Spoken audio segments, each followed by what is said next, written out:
לשאת ברכת שלום לכל הילדים, לשאת ברכת שלום לכל הילדים. וכשהתעוררתי נזכרתי בחלום, ויצאתי לחפש מעט שלום, ולא היה מלאך, לא היה שלום, ומזמן הלך בעלי עם החלום.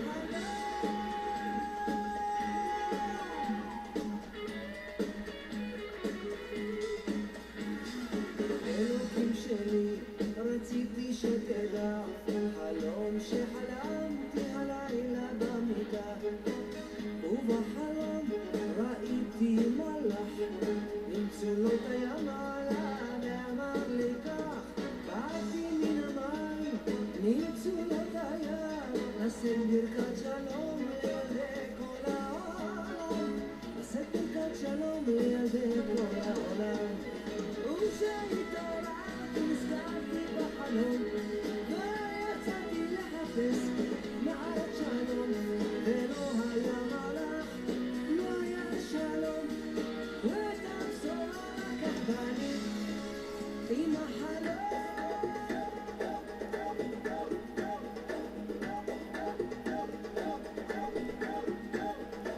וכשהתעוררתי נזכרתי בחלום, ויצאתי לחפש מעט שלום, ולא היה מלאך, ולא היה שלום, ואת הבשורה לקח בני. וכשהתעוררתי נזכרתי בחלום, ויצאתי לחפש מעט שלום, ולא היה מלאך, לא היה שלום, ואת הבשורה לקח בני. אלוקים שלי, רציתי שתדע, שהחלום הזה נשאר לי כחידה.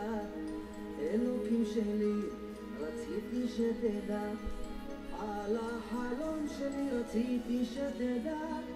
אלוקים שלי, רק רציתי שתדע.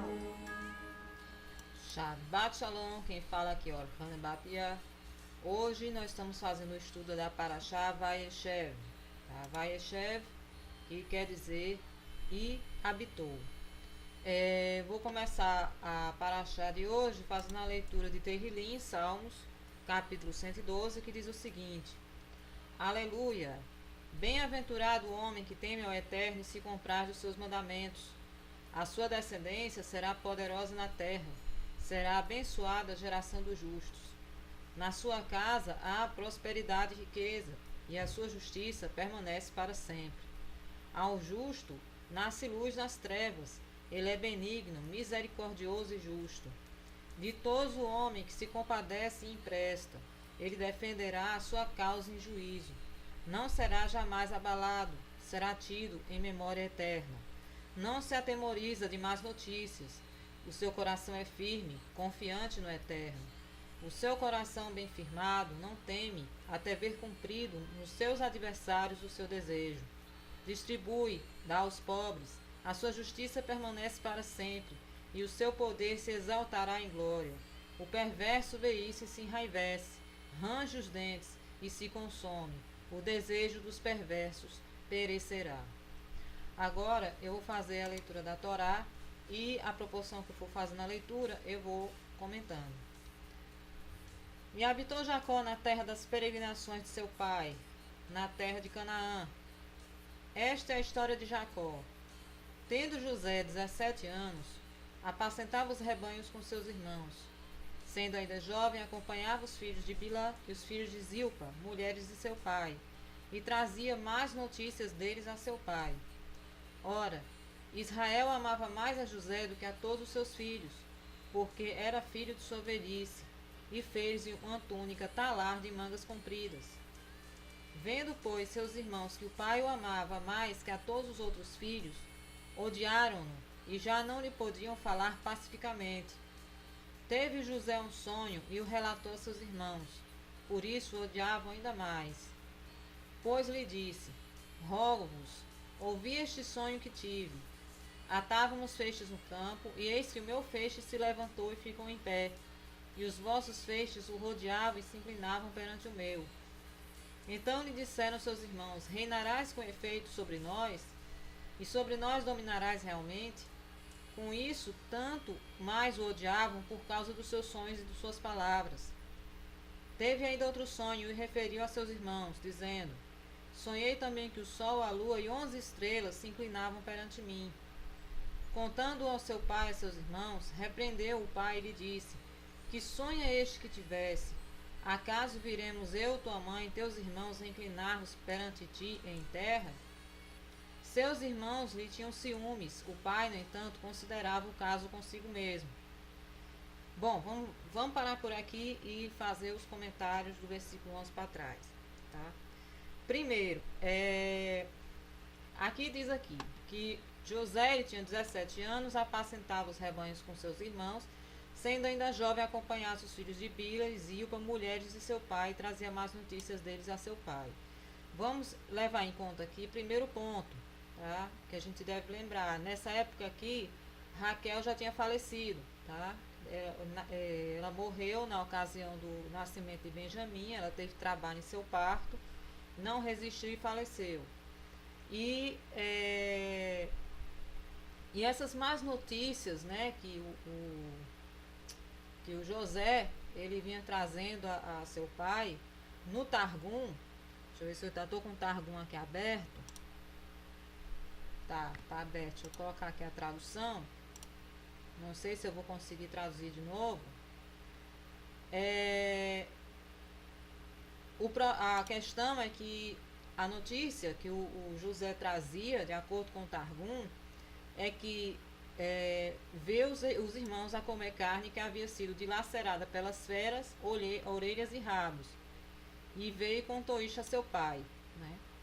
Então, isso, de acordo com o Targum, era esse tipo de notícia, né, que o José vinha trazendo, né, para o pai dos irmãos. Bom, ora, Israel amava mais a José que a todos os seus filhos, porque era filho de sua velhice. Fez-lhe uma túnica talar de mangas compridas. Essa questão das mangas compridas o interessante que por outros estudos que eu já acompanhei, né, que eu já assisti, é como se fosse uma diferenciação de vamos dizer assim, uma questão de status, né? Que quem usasse mangas compridas geralmente tinha um pouco mais de status em comparação com os demais. Era mais ou menos por aí, tá? Vendo, pois, seus irmãos que o pai amava mais a todos os outros filhos, odiaram-no e já não lhe podia falar pacificamente. Aí teve a questão dos sonhos, né? E um dos sonhos, né, interessante aqui, que ele fala, né? Sonhei também que o sol, a lua e 11 estrelas se inclinavam perante mim.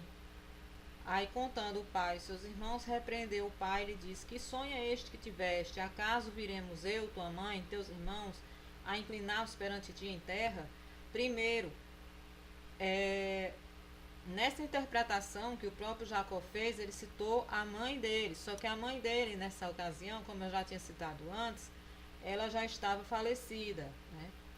Então, ou seja, se sendo essa a interpretação, então nesse caso, esse sonho ele haveria se cumprido? Então eu vou deixar essa interrogação. Tá? O interessante na história de José é que a história de José, ela vamos dizer assim, uma prefiguração, não sei se essa é a palavra correta, do Mashiach, né? Ela representa a própria pessoa do José, ele representa o Messias, tá? A circunstância em que ele é levado ao Egito, a circunstância em que ele é vendido, enfim, tudo isso a gente vai estar analisando aqui nesse estudo. Tá? Bom, continuando aqui. E como foram os irmãos apacentar o rebanho do seu pai em Siquém? Primeiro, Siquém já é um lugar problemático, porque foi lá onde foi a Diná, né, foi contaminada, né, ou foi violentada. E depois, Simeão e Levi, por conta dessa situação, dessa história de Diná, né, episódio ocorrido com Diná, eles tiveram uma guerra lá com mataram todos os homens de Siquém, tá? Destruíram a cidade. E essa situação de Siquém ocasionou outras guerras ali com as cidades circunvizinhas, no caso, as cidades circunvizinhas contra os filhos de Israel, tá? Então, isso inclusive está relatado no livro dos Justos. Então, entrou Siquém no meio, pode ver que não vem coisa boa pela frente. Perguntou Israel a José: não apacenta os irmãos rebanho de Siquém? Vem e enviar-te-ei a eles. Respondeu-lhe José: eis-me aqui. Disse-lhe Israel: vai agora e vê se vão bem teus irmãos e o rebanho, e traz-me notícias. Assim enviou do vale de Hebrom, e ele foi a Siquém.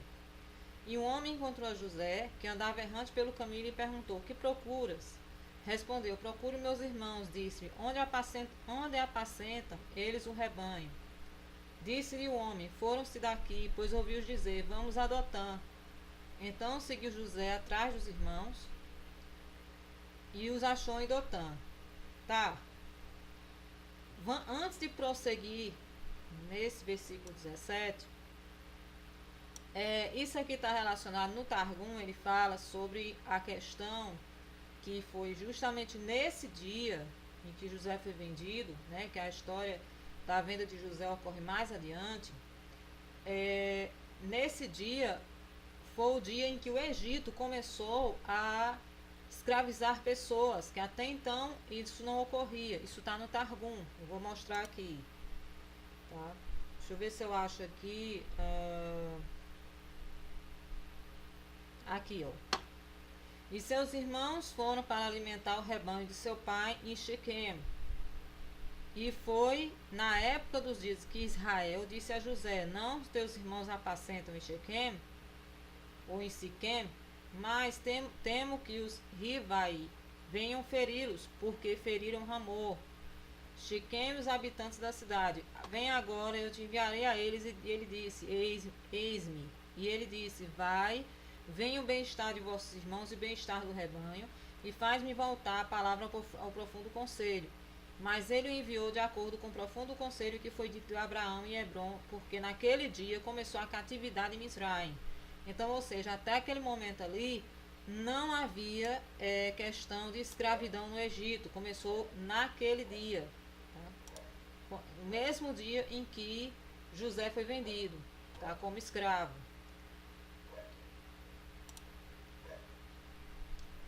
De longe o viram, e antes que chegasse, conspiraram contra ele para o matar. E diziam um ao outro: vem lá o tal sonhador. Vinde, pois, agora, matemo-lo e lancemo-lo numa dessas cisternas, e diremos: um animal selvagem o comeu, e vejamos em que darão sonhos. Mas Rúben, ouvindo isso, livrou das mãos deles e disse: não lhe tiremos a vida.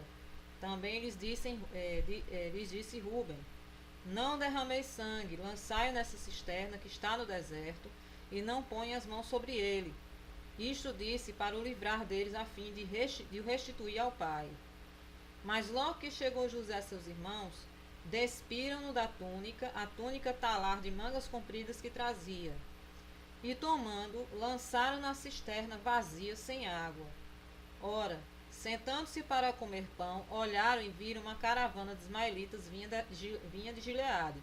Interessante que essa questão de comer pão, né, a gente faz lembrar o Pêssar, né? Porque olha só o que ocorre. Essa situação aqui, se a gente for analisar a história lá de Machia, né, e Yeshua, a gente vê uma associação muito grande, porque foi no dia do último Pêssar, né, do último Pêssar em que ele comemorou, que o Judas, né, o vendeu. Só que a situação aqui ela está invertida, né? Não está invertida. Que eles têm esse momento de comer pão antes e depois eles vendem o José. No caso aqui não está invertida, não. Então ocorre basicamente a mesma situação, né? Ok, ora, sentando-se para comer pão, olharam e viram que uma caravana de ismaelitas vinha de Gileade. Seus camelos traziam aromatas, bálsamo e mirra que levavam para o Egito. Então disse Judá a seus irmãos: de que nos aproveita matar o nosso irmão e esconder-lhe o sangue? Vinde, olha só de quem partiu a ideia. De Judá. Judá, lá na frente, ele vende também o próprio Machia, Judas.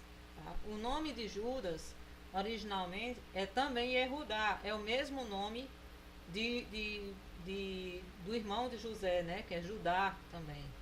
Então, Judá e Judas é o mesmo nome, Yehudá. Tá? Então, olha só as semelhanças aqui. Tá? Vinde e vendamos-los aos ismaelitas.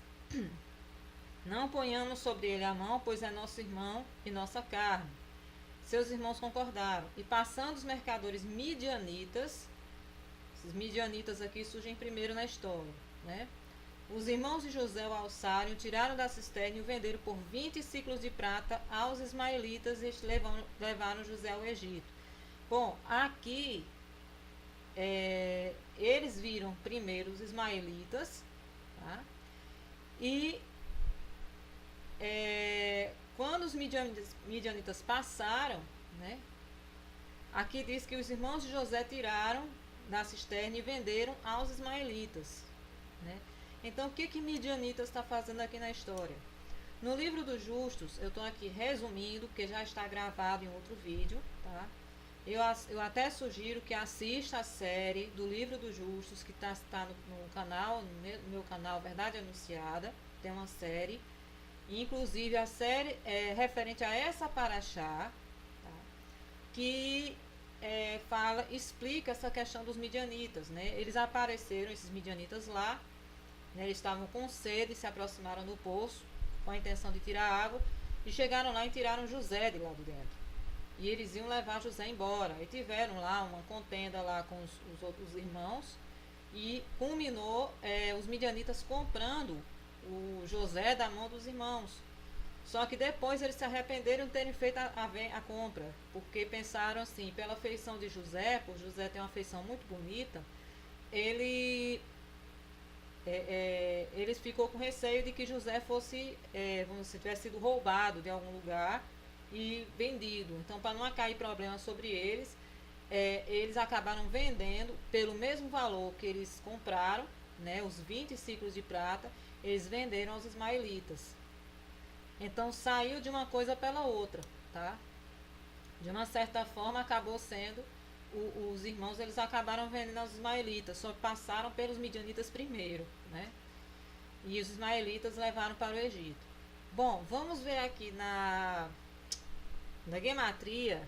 Deixa eu ver se eu acho que eu até deixei a gematria aberta.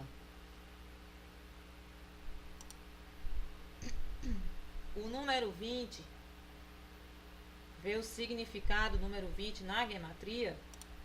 Vou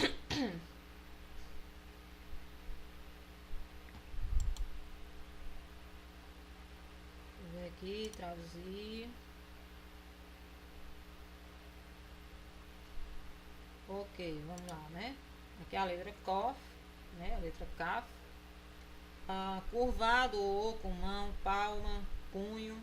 Quando no final de uma palavra, às vezes toma forma diferente, tem um valor de 500. Com o prefixo como, se, aproximadamente, ao redor, assim, assim como, depois, de acordo com, muito mais, totalmente, quando de acordo com. Como uma partícula, como assim, por assim dizer. Intimação, declaração, fraternidade, desprezo, objetos de desprezo, languidez, doença, o que é doentio, repugnância, fraco, doente de coração, para empurrar, um fluido, morra, tinta, respirar, viver, existir, viver, ser, para, entrar em existência, se tornar algo, venha a acontecer, ocorrer, ruína, calamidade, brilhar, brotar, soltar, tirar, florescer, abundar, mova-se para lá e para cá, alcance aproximadamente, esconder, dividir, separar, discernir, selecionar, eis que olha, a parte dividida, parte mediana, peito, cortar, vidente, profeta, pacto. Interessante que essa questão de dividir, né, aqui na realidade já começou sim uma divisão, né? Se a gente for parar para analisar, aqui nós temos José. José, ele era pai de Efraim e Manassés, perdoem, né? Então, aqui você fica de um lado Judá com os demais irmãos, né, que venderam José, e no Egito José constitui família, onde lá tem Efraim e Manassés, né? Até pode fazer também essa associação, né?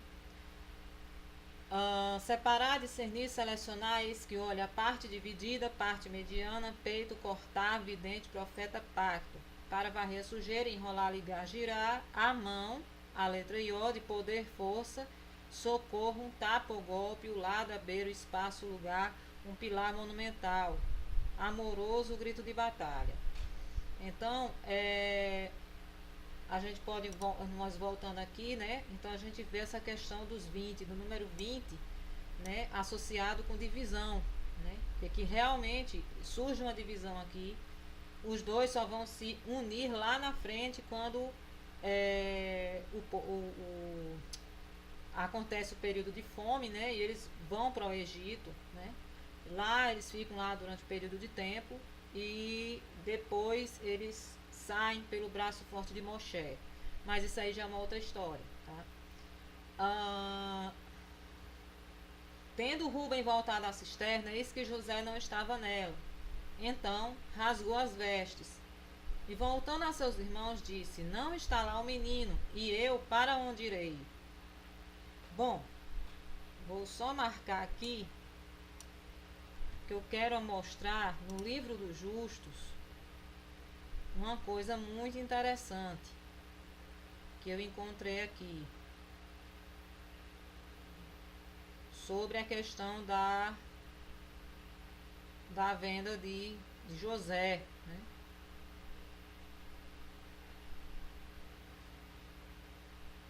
Deixa eu ver se eu acho aqui.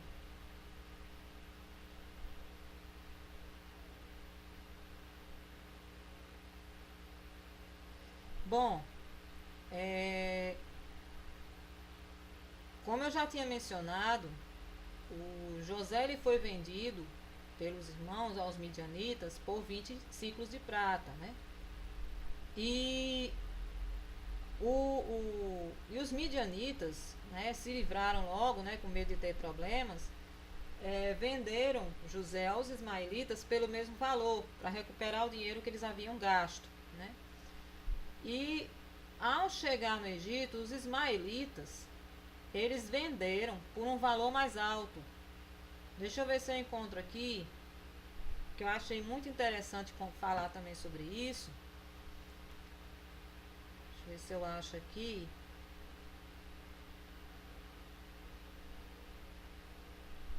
Eu acho que está aqui na parte que ele foi vendido a Potifar. Deixa eu ver aqui.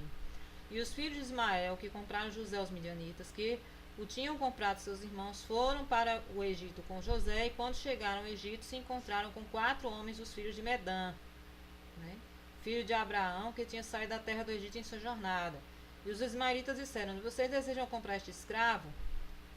E disseram: dá-lo para nós. Eles entregaram a José, e eles viram que era um jovem muito atraente, e o compraram por 20 moedas de prata, mais 20 novamente.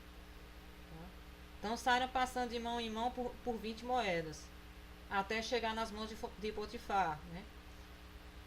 E os ismaelitas continuaram a sua viagem para o Egito. Os filhos de Medã também retornaram para o Egito nesse dia, e eles disseram uns aos outros: eis que tenho ouvido que Potifar, oficial de Faraó,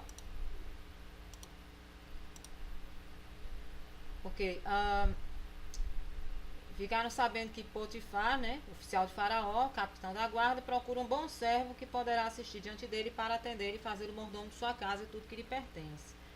E aí, agora vamos vendê-lo pelo preço que desejarmos, se for capaz de dar-nos o que exigimos a ele. E for na casa de Potifar e disser: temos ouvido que tu buscas um servo bom para assistir-te. E eis que temos um servo que vai satisfazer-te, e tu poderás dar a nós o que desejamos, iremos vendê-lo a ti. E aí, o que foi pedido, 400 moedas de prata é o que desejamos por ele. Tá? e disse Potifar, tragam diante de mim, eu vou ver o que me agrada. Se ele me agradar. Então vamos lá, né? E disse Potifar, tragam diante de mim, eu vou vê-lo. E se ele me agradar, darei o que vocês exigirem por ele. E eles foram e trouxeram José e colocaram diante de Potifar. E ele viu e se agradou muito. E Potifar disse-lhe, digam-me o que vocês desejam por esse jovem. 400 moedas de prata é o que desejamos por ele, né? O número 400 aqui, que eu já tinha falado na paraxá anterior, que está relacionado com cruz, né? Então nós temos o José sendo levado, entre aspas, né, sendo vendido, uma representação do Machia, né, que foi levado à cruz. O número 400 ele está diretamente ligado à letra Tav. Ele é na Hadad representa o hebraico, ele tem as letras hebraicas também como uma representação numérica. Bom, continuando. Então tomaram a túnica de José, mataram o bode e a molharam no sangue. E enviaram a túnica talar de mangas compridas, fizeram-na levar a seu pai e lhe disseram, achamos isto, vê se é ou não a túnica de seu filho. Ele a reconheceu e disse, é a túnica de meu filho. Um animal selvagem o terá comido. Certamente José foi despedaçado. Então Jacó rasgou suas vestes e se cingiu de pano de saco, e lamentou o filho por muitos dias. Levantaram-se todos os seus filhos e suas filhas para o consolarem. Ele, porém, recusou ser consolado e disse, chorando, chorando descerei a meu filho até a sepultura. E de fato chorou seu pai. Entrementes, os midianitas venderam José no Egito a Potifar, oficial de Faraó, comandante da guarda. Né? Isso aqui foi o que os irmãos eles pensaram, né, que tinha sido levado realmente ao Egito pelos midianitas, né? Sendo que dos midianitas até chegar a Potifar foi uma longa jornada, né? Aconteceu por esse tempo que Judá se apartou dos seus irmãos e se hospedou na casa de um adulamita chamado Hira. E ali viu Judá a filha de um cananeu chamado Sua. Ele a tomou por mulher e a possuiu. Ela concebeu e deu à luz um filho, e o pai lhe chamou de E tornou a conceber e deu à luz um filho, e este deu à mãe o nome de Onã. Continuou ainda e deu à luz a outro filho, cujo nome foi Selá. E estava em Quezibe quando o teve. Judá, pois, tomou esposa para seu primogênito. O nome dela era Tamar. Porém, o primogênito de Judá era perverso perante o Eterno, pelo que o Eterno o fez morrer. Na realidade, aqui, eu acho que foi no livro dos Justos que eu li, né? Ou foi no Targum, não me recordo bem, mas eu vou resumir aqui, que o que fez, na realidade, né? No caso, o levar a pena de carete pelo Eterno, o Eterno fazer essa pena com ele, né? Ou seja, vinha levar ele à morte, foi o fato dele não cumprir com a mitzvah de gerar filhos, né? Então, assim, não houve, ele desperdiçou a semente na terra e não gerou filhos para Tamar, né? Então, ele, por conta disso, ele morreu. E disse Judá a Onã, possui a mulher de teu irmão, cumpre o levirato e suscita a descendência a teu irmão. Sabia, porém, Onã que o filho não seria tido por seu, e todas as vezes que possuía a mulher de seu irmão, deixava o sêmen cair na terra para não dar descendência a seu irmão. Ou seja, fez a mesma coisa. Né? Isso, porém, que fazia era mal perante o Eterno, pelo que também a este fez morrer. Então, a questão de suscitar descendência, né, essa questão de ter filhos, isso é um mandamento, tá? Desde a criação do mundo, desde da criação de Adão e Eva. Esse é o principal mandamento, serem fecundos, multiplicar, encher a terra. Tá? Então disse Judá a Tamar sua nora: permanece viúva em casa de teu pai, até que Selá, meu filho, venha a ser homem. Pois disse, para que não morra também este como seus irmãos. Assim Tamar se foi, passando a residir em casa de seu pai. No correr do tempo, morreu a filha de sua, mulher de Judá. E, consolado Judá, subiu aos tosqueadores de suas ovelhas em Tímina. Ele e seu amigo Hira, o adulamita. E comunicaram a Tamar: eis que seu sogro sobe a Tímina para tosquear as ovelhas. Então ela despiu as vestes de sua viuvez e, cobrindo-se com um véu, se disfarçou e se assentou à entrada de Enaim, no caminho de Tímina, pois via que Selá já era homem e ela não lhe fora dada por mulher. Vendo a Judá, teve-a por meretriz, pois ela havia coberto o rosto. Então se dirigiu a ela no caminho e lhe disse: vem, deixa-me possuir-te, porque não sabia que era sua nora. Ela respondeu: que me darás para coabitares comigo? Ele respondeu: enviar-te-ei um cabrito do rebanho. Perguntou ela: dar-me-ás penhor até que o mandes? Respondeu ele: que penhor te darei? Ela disse: o teu selo, o teu cordão e o cajado que seguras. Ele, pois, lhes deu e a possuiu, e ela concebeu dele. Levantou-se ela e se foi, tirou sobre si o véu e tornou as vestes sobre o vez. Enviou Judá o cabrito por mão do adulamita, seu amigo, para reaver o penhor da mão da mulher, porém não a encontrou.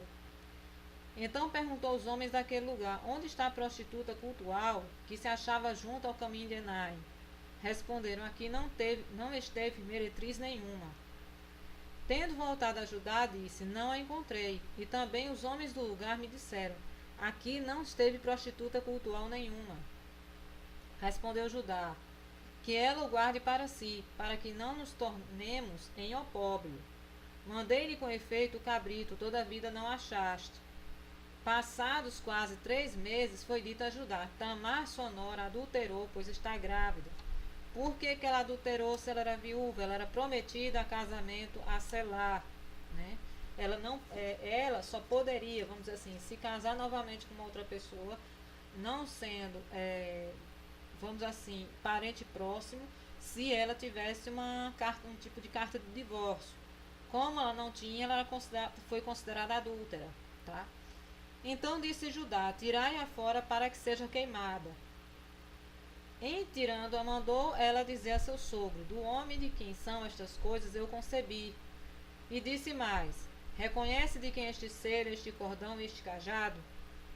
Reconheceu Judá e disse: mais justa é ela do que eu, porquanto não a dei a Selá meu filho, e nunca mais a possuiu. Aconteceu que, estando ela para dar à luz, havia gêmeos no seu ventre. Ao nascerem, um pôs a mão fora, e a parteira, tomando-o, lhe atou um fio encarnado e disse: este saiu primeiro. Mas, recolhendo ele a mão, saiu outro, e ela disse: como rompeste saída? E eles chamaram Pérez.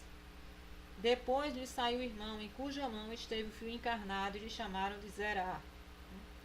Bom, essa questão do selo, né? Cordão, cajado, eu fiz aqui uma pesquisa sobre selo, né? Anel de selo. Vamos dizer assim, seria, vamos supor, um anel que tivesse um tipo de um brasão, né?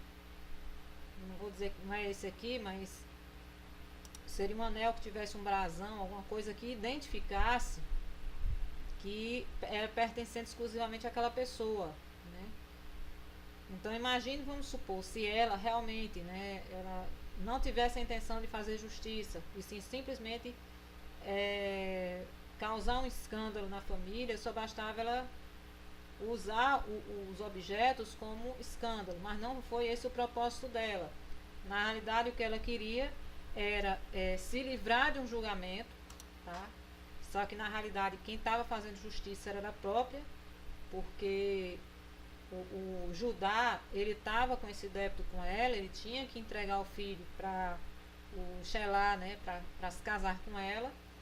Porém, ele, por medo de perder o terceiro filho, que já tinha perdido os 2 mais velhos, ele não entregou. E aí Tamar foi fazer, vamos dizer assim, com outras palavras, justiça com as próprias mãos, né? Tirou as vestes de viuvez, se vestiu de prostituta, né? Ocultando o rosto para não ser reconhecida. E, e ela fez com que Judá cumprisse com a parte dele, com a responsabilidade dele, dando ele descendência, né? Ele mesmo se dando descendência, cumprindo com a parte dele no levirato, né? E aí, essa questão aqui tem um ponto interessante, né? Sobre os gêmeos que são filhos de Judá e Tamar, né? Um deles é Pérez.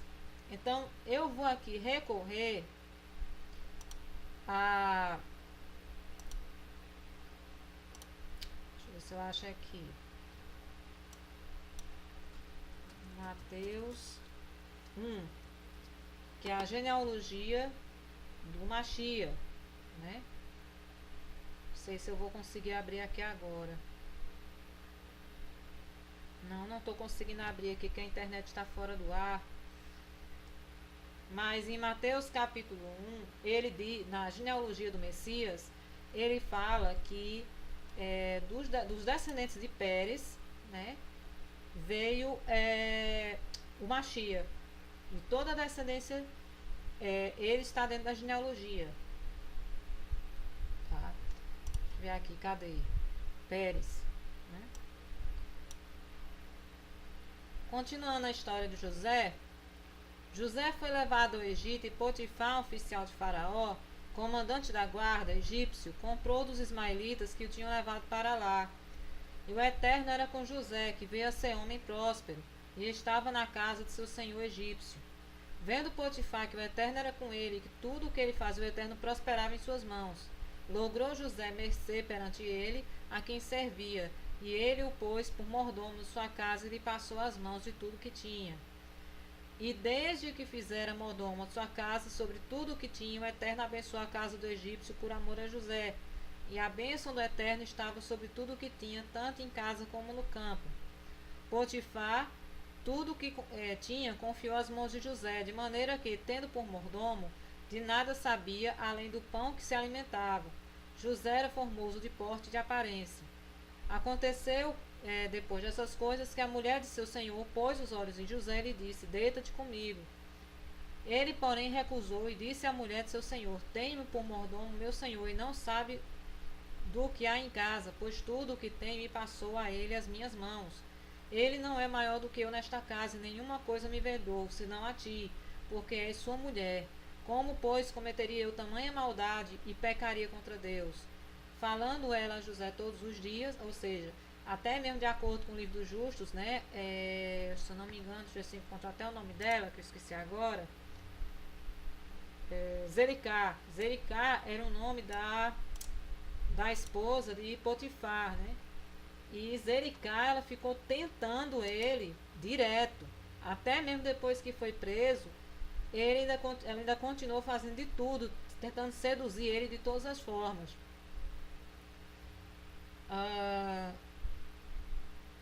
Falando ela a José todos os dias, e não lhe dando ele ouvidos para se deitar com ela e estar com ela, sucedeu que, certo dia, veio ele à casa para atender os negócios, e ninguém dos de casa se achava presente.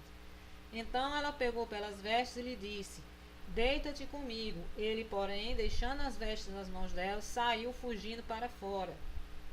Vendo ela que ele fugira para fora, mas havia deixado as vestes nas mãos dela, chamou pelos homens de sua casa e lhes disse: vede, trouxe-nos meu marido, este hebreu, para insultar-nos. Veio até mim para se deitar comigo, mas eu gritei em alta voz. Ouvindo ele que eu levantava a voz e gritava, deixou as vestes ao meu lado e saiu fugindo para fora. Conservou ela junto de si as vestes dele, até que seu senhor tornou a casa. Então lhe falou, segundo as mesmas palavras, e disse: o servo hebreu que nos trouxeste veio ter comigo para insultar-me. Quando, porém, levantei a voz e gritei, ele, deixando as vestes ao meu lado, fugiu para fora. Tendo o Senhor ouvido as palavras de sua mulher, como lhe tinha dito, desta maneira me fez o teu servo. Então se lhe acendeu a ira. E o senhor de José tomou-o e o lançou no cárcere, no lugar onde os presos do rei estavam encarcerados, e ali ficou ele na prisão. Bom, antes de ocorrer essa circunstância aqui dele ser preso, ele passou por um julgamento. Isso também está relatado no livro dos justos, né? Porque assim, de acordo com que o relato da mulher de Potifar, de Zelicar, né, mulher de Potifar, pelos acontecimentos, se realmente tivesse sido verdade isso, né, que José tivesse realmente se deitado com ela, a pena dele teria que ser a morte. Só que quando ele foi levado a julgamento, percebeu-se pelo estrago das vestes dele de que na realidade ela havia se insinuado. Então ele só colocou, só foi levado apenas à prisão. Não, a pena de morte não coube a ele. O Eterno, porém, era com José, que lhe foi benigno e lhe deu mercê perante o carcereiro, o qual confiou às mãos de José todos os presos que estavam no cárcere, e ele fazia tudo quanto se devia fazer ali. E nenhum cuidado tinha o carcereiro de todas as coisas que estavam nas mãos de José, porquanto o Eterno era com ele, e tudo o que ele fazia, o Eterno prosperava. Passadas estas coisas, aconteceu que o mordomo do rei do Egito e o padeiro ofenderam ao seu senhor, o rei do Egito. Indignou-se Faraó contra seus 2 oficiais, o copeiro-chefe e o padeiro-chefe. Não foi sempre uma simples indignação. Na realidade, o que aconteceu? Essa ofensa foi porque foi encontrada moscas no vinho e deixa eu olhar aqui, eu até esqueci o nome agora. Foi encontrada uma coisa estranha no pão. Deixa eu ver se eu acho aqui.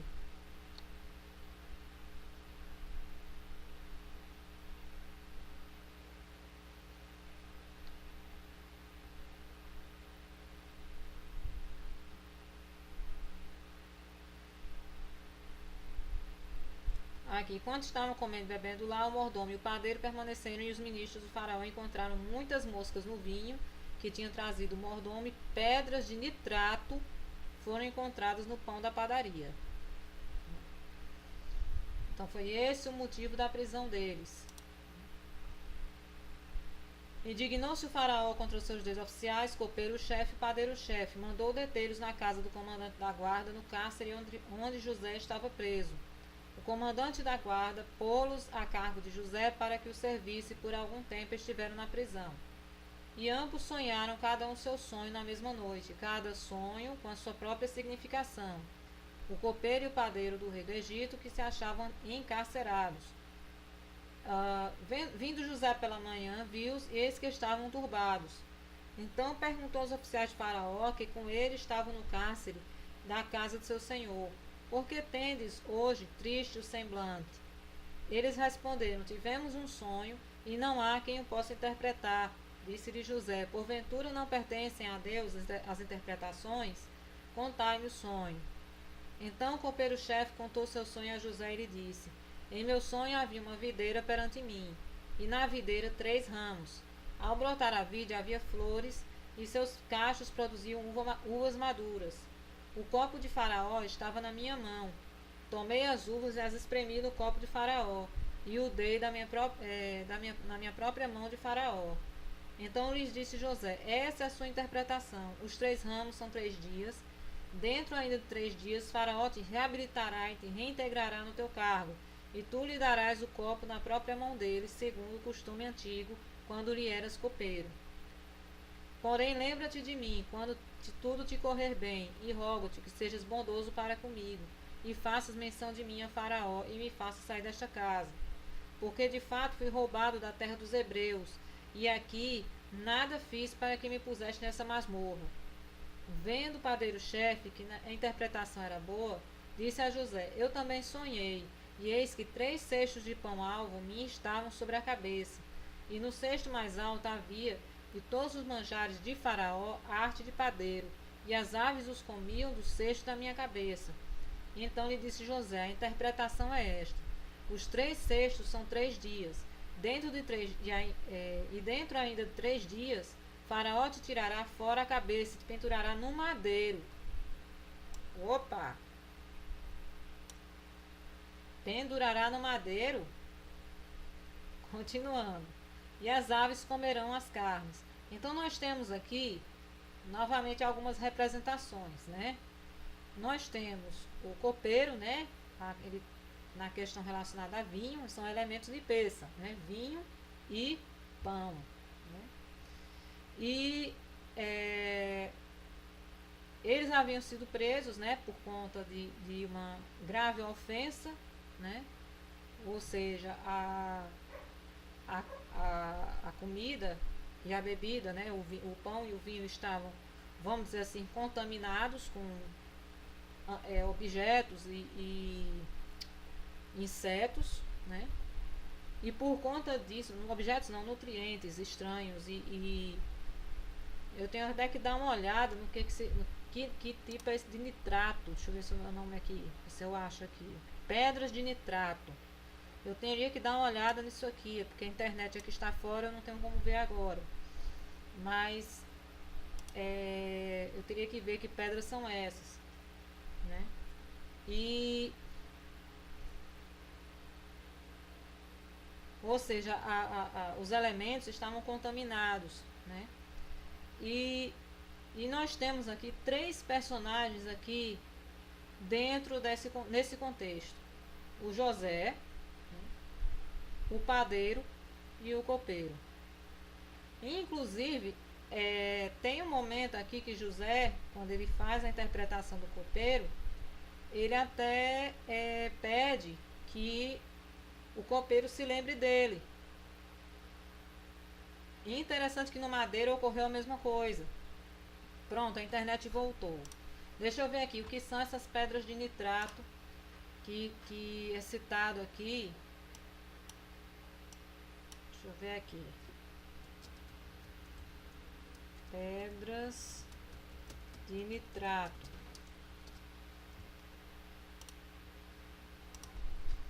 Bom, continuando, vamos ver aqui. Pedra de nitrato.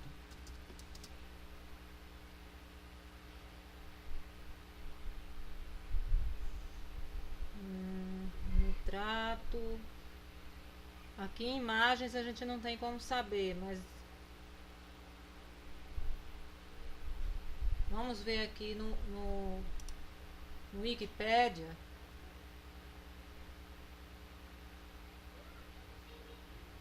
Aqui tem nitrato de prata.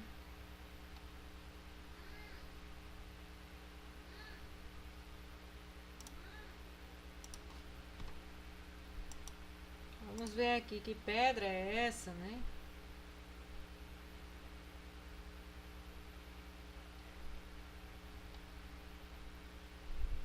Nitrato de prata, que só fala de nitrato de prata, né?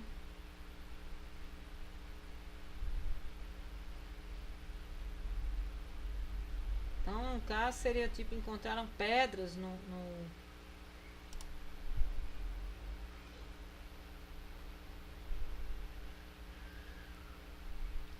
sal de prata solúvel em água que em soluto fraco tem propriedades adstringentes e quando puro é muito cáustico. Como adstringente é utilizado sob a forma de gargarejos, inflamações na mucosa, não, acho que então era sinônimo azotato de prata, pedra infernal, mas eu não sei se é a mesma coisa, né? Isso aqui é pra gente ter uma noção do que é isso.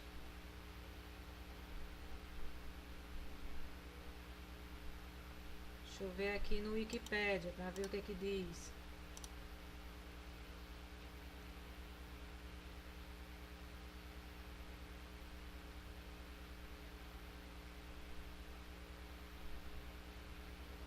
Puxa, não consigo abrir por quê?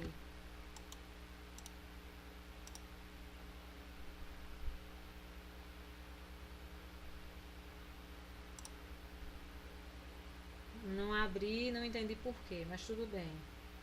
Vamos para voltar aqui pro estudo. Então, assim, foi uma pedra que foi encontrada no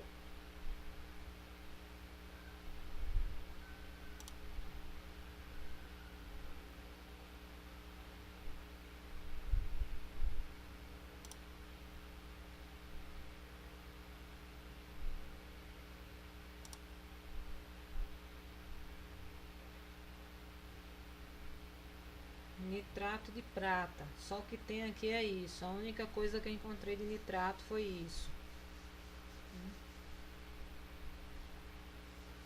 Deixa eu ver aqui. Composto químico de fórmula molecular, comercialmente costuma-se também chamar de cáustico lunar, ainda que para uso como reagente analítico em grau de pureza 99,8% poderal. E em medicina já foi usado como cauterizador para eliminação de ligeiras tumorações epidérmicas, verrugas e outros. Costumava chamar-se por isso de pedra infernal. Apresenta amplo emprego na ciência analítica e na técnica, isto é, nitrato inorgânico primordial na indústria e na medicina. Então, ou seja, a gente vê que, na realidade, esse nitrato que foi encontrado no pão era um tipo de veneno, né? É um sal inorgânico, características gerais, um sal inorgânico, sólido à temperatura ambiente, coloração esbranquiçada, sensível à luz. É venenoso e forte agente oxidante, a ponto de causar queimaduras por contato direto e irritação por inalação, contato com a pele, mucosas ou olho. É bastante solúvel em água, formando soluções incolores. Por ser forte oxidante, pode inflamar materiais combustíveis e é explosivo quando misturado com materiais orgânicos ou outros materiais também oxidantes. A temperaturas elevadas pode decompor-se com emissão de gases tóxicos. Então, isso aqui a gente já dá uma noção do porquê que o padeiro levou a penalidade de morte, né? Porque, na realidade, colocou nitrato no pão. Qual era a intenção? Seria de matar o faraó, matar os oficiais não os oficiais, mas vamos dizer assim, os outros funcionários que estavam com ele, que estavam com o faraó. Qual era a intenção dele? Então, e a gente percebe que realmente foi uma questão muito grave em comparação com o copeiro, né, que houve essas moscas, né, que ele encontrou foi encontrada no vinho. A penalidade, vamos dizer assim, que ele foi mais leve, né, a penalidade do copeiro. Então, assim, então a gente observa aí que nós temos aí 3 presos, né, tem 3 presos, 3 dias, né, o Machia, ele morreu em 3 dias, ele ressuscitou, né. A questão do padeiro ter sido pendurado no madeiro, né? Ou seja, quem foi pendurado no madeiro, só que de forma inocente, né? Sem ter culpa, foi o Machia. É uma questão muito interessante para a gente ver essa associação, né? Teve um momento também aí que o José ele pediu que fosse que o copeiro lembrasse dele no momento em que estava o Machia com os 2 ladrões, né, crucificados lá com ele. Um deles, né, pediu que lembrasse dele quando estivesse no paraíso. Bom, continuando.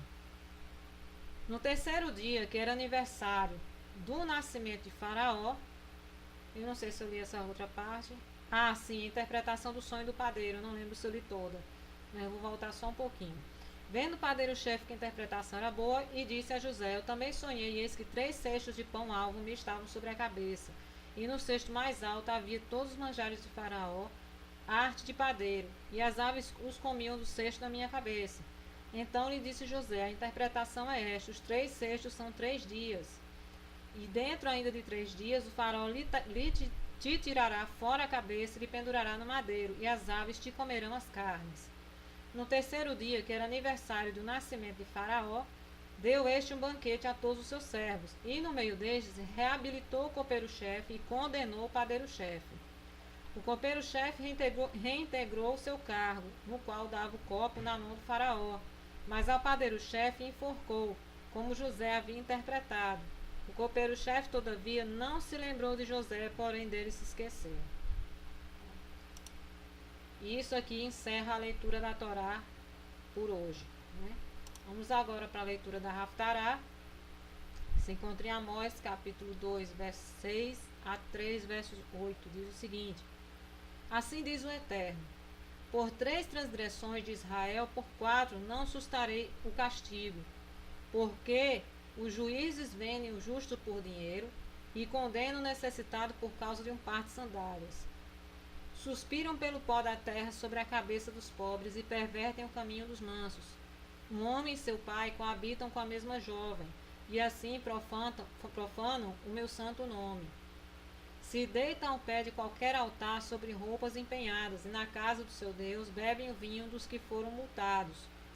Todavia eu destruí diante deles o amorreu, cuja altura era como a dos cedros, o que era forte como os carvalhos, e destruí o seu fruto por cima e as suas raízes por baixo. Também vos fiz subir da terra do Egito, e 40 anos vos conduzi no deserto, para que possuísseis a terra do amorreu. Dentre os vossos filhos suscitei profetas, e dentre os vossos jovens nazireus.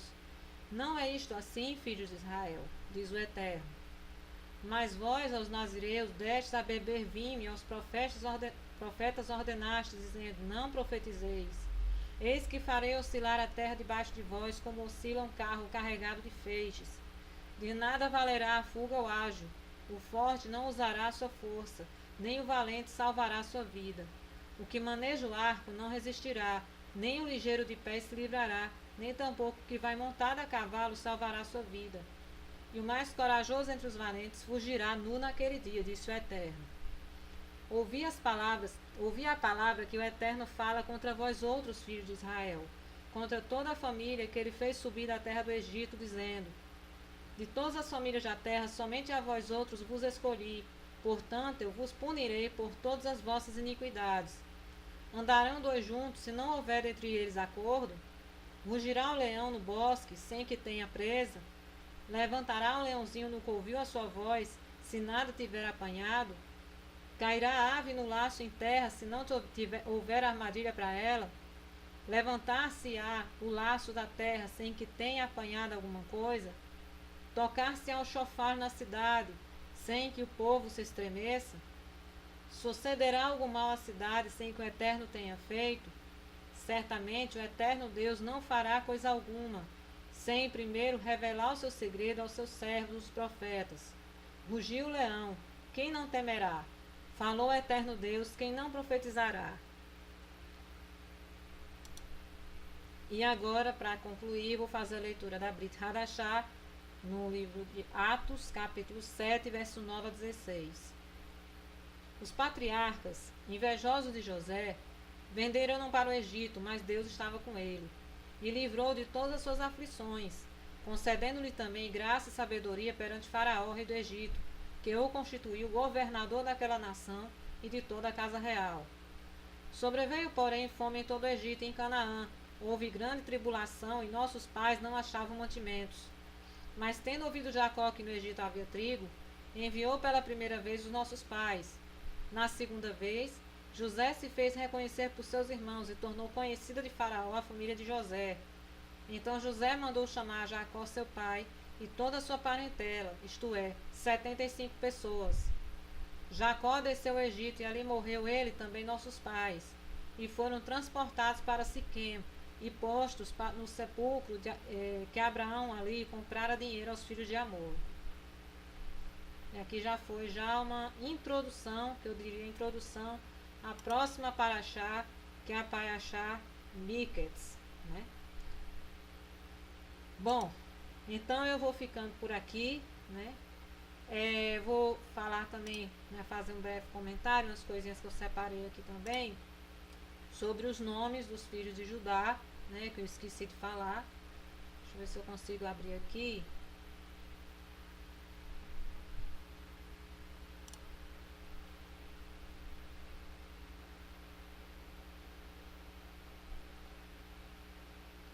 Que eu separei aqui no hebraico, não estou conseguindo abrir, mas tudo bem. Vou deixar para falar na próxima, eu já deixo separado para comentar. Então, Shabbat Shalom, né? E até o próximo vídeo.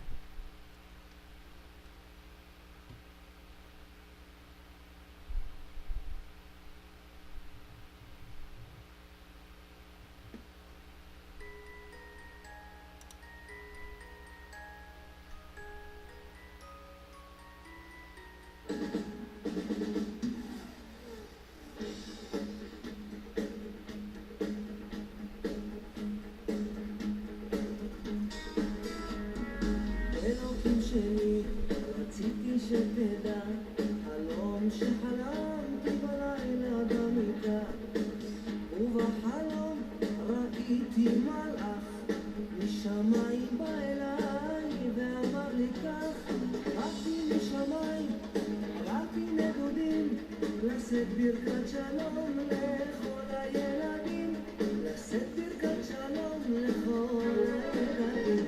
וכשהתעוררתי נזכרתי בחלום, ויצאתי לחפש מעט שלום, ולא היה מלאך, לא היה שלום, ומזמן הלך בעלי עם החלום.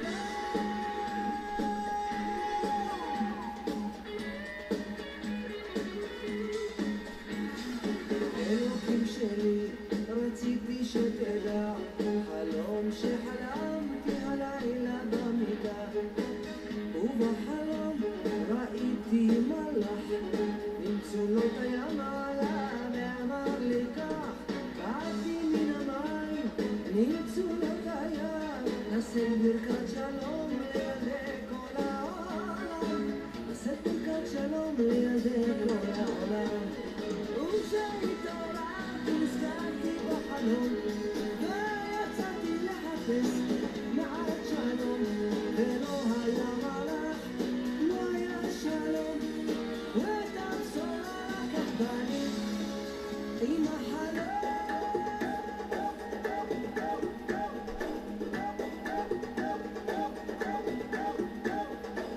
וכשהתעוררתי נזכרתי בחלום, ויצאתי לחפש מעט שלום, ולא היה מלאך, ולא היה שלום, ואת הבשורה לקח בני. וכשהתעוררתי נזכרתי בחלום, ויצאתי לחפש מעט שלום, ולא היה מלאך, לא היה שלום, ואת הבשורה לקח בני. אלוקים שלי, רציתי שתדע, שהחלום הזה נשאר לי כחידה. אלוקים שלי, רציתי שתדע, על החלום שלי רציתי שתדע. אלוקים שלי, רק רציתי שתדע.